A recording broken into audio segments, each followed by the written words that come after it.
Hi, I'm Michael Scheinman, CEO of Campspot, and these are 5 things that I've learned about how to be an effective leader. Number 1, bleed your company's culture. If you're going to lead a company, you need to live that company's product and culture.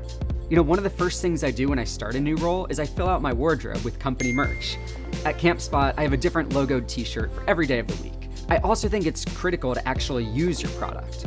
When I became Campspot's CEO, I realized it had been a while since my last proper camping trip, so I booked the closest and quickest one I could find.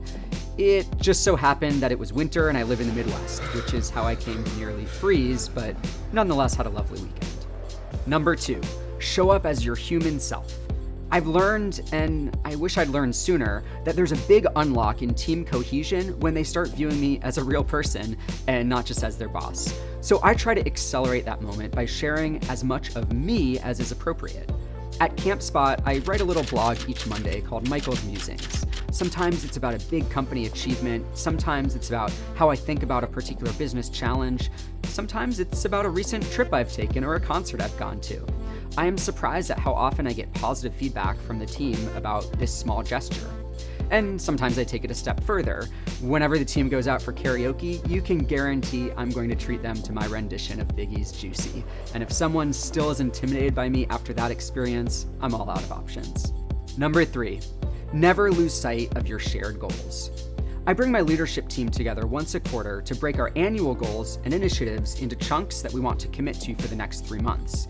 And we have frequent status discussions as a small group, as well as regular share-outs to the full team. Whether we're on track or off track, everyone knows where we stand. And when distractions emerge, it's easier to have the conversation, hey, this isn't something we said was a priority.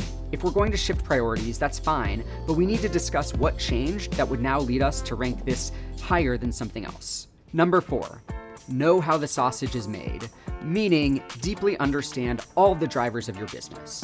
It's important to do so when results aren't where you want them to be, so you know how to course correct.